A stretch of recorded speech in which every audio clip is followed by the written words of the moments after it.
వ్యవసాయ శాఖకు వెన్నెముకగా ఉద్యాన రంగం నిలుస్తుందన్నారు మంత్రి తుమ్మల నాగేశ్వరరావు. ప్రస్తుత వాతావరణ పరిస్థితులకు ఉద్యాన పంటే లాభదాయకమన్నారు. కాంగ్రెస్ ప్రభుత్వ హయాంలో హార్టికల్చర్ శాఖను బలోపేతం చేస్తామన్నారు. నాంపల్లి హార్టికల్చర్ ట్రైనింగ్ ఇన్స్టిట్యూట్లో నిర్వహించిన కార్యక్రమంలో డైరీని ఆవిష్కరించారు. కార్యక్రమంలో హార్టికల్చర్ శాఖ డైరెక్టర్ హనుమంతరావు, ఇతర అధికారులు పాల్గొన్నారు. కానీ మనం భవిష్యత్తులో తెలంగాణకు సంబంధించి వీటన్నిటిని ప్రొటెక్ట్ చేసుకునేదానికి, స్టోర్ చేసుకునేదానికి, ప్రాసెస్ చేసుకునేదానికి, ఎక్స్పోర్ట్ చేసుకునేదానికి అన్వేషించుకోవాల్సినటువంటి అవసరం ఉంది.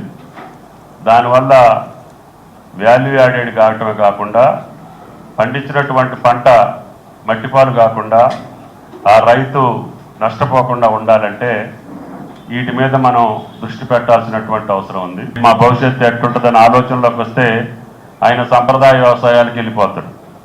అందుట్లో వరి, నీళ్లుంటే చాలు అందరూ వరేసేటటువంటి పరిస్థితులు వచ్చినాయి.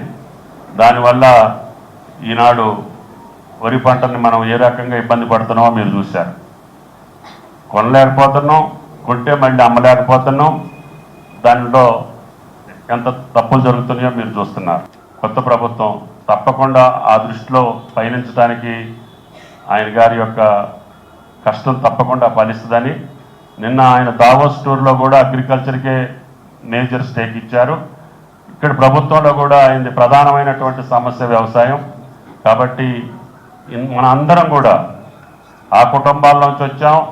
ఇప్పటికీ ఎక్కువ భాగం రైతాంగం వ్యవసాయం మీదనే ప్రజానీకం ఉంది. కాబట్టి ఈ వ్యవసాయం మీద బతికేటటువంటి వాళ్ళందరికీ కూడా మనం పని కల్పించడంతో పాటు సక్రమైనటువంటి ధరలు కల్పించేటటువంటి బాధ్యత కూడా మనం తీసుకోవాల్సిన అవసరం ఉంది. దానికి మీ శాఖ, మన శాఖ దోహదపడాలని